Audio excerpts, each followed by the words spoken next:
Ne vous conformez pas au siècle présent, mais soyez transformés par le renouvellement de l'intelligence, afin que vous discerniez quelle est la volonté de Dieu, ce qui est bon, agréable et parfait. Romains 12:2. Si nous désirons connaître la volonté de Dieu, nous devons avoir une intelligence renouvelée. Nous ne devons pas nous obstiner dans nos propres voies. Les enfants d'Israël, par exemple, désiraient un roi. Cependant, le prophète Samuel les avertit des conséquences qu'ils auraient à subir une fois le roi nommé.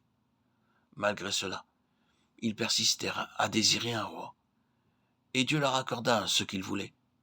Si nous insistons pour obtenir quelque chose, Dieu nous la donnera, mais en définitive, nous serons perdants.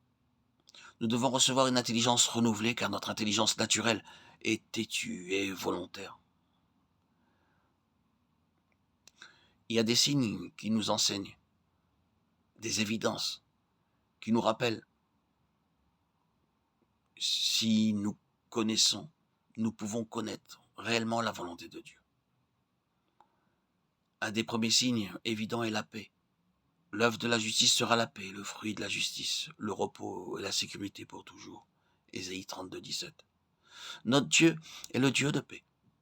Que le Dieu de paix qui a ramené d'entre les morts le grand berger des brebis par le sang d'une alliance éternelle, notre Seigneur Jésus vous rende capable de toute bonne œuvre pour l'accomplissement de sa volonté.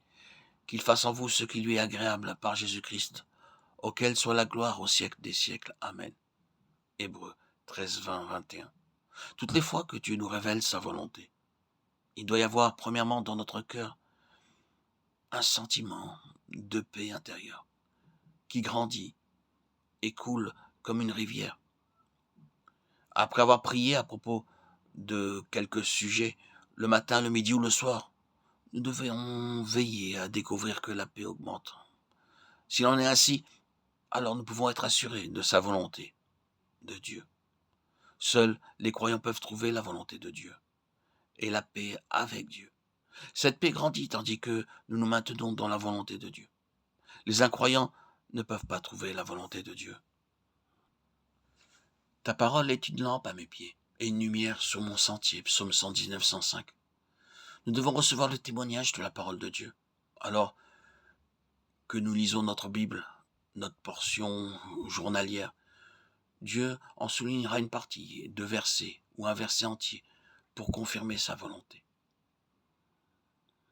Ensuite, Daniel alla dans sa maison et il instruisit de cette affaire Hanania, Michaël et Azaria, ses compagnons, les engageant à implorer la miséricorde de Dieu des cieux, afin qu'on ne fasse pas périr Daniel et ses compagnons avec le reste des sages de Babylone. Alors le secret fut révélé à Daniel dans une vision pendant la nuit, et Daniel bénit le Dieu des cieux. Daniel 2, 17-19.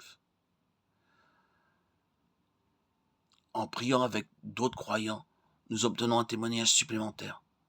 Tandis que Daniel et ses amis priaient ensemble, Dieu révéla à Daniel le songe et son explication. Ainsi, alors que nous prions ensemble dans une même pensée, Dieu nous révélera sa volonté.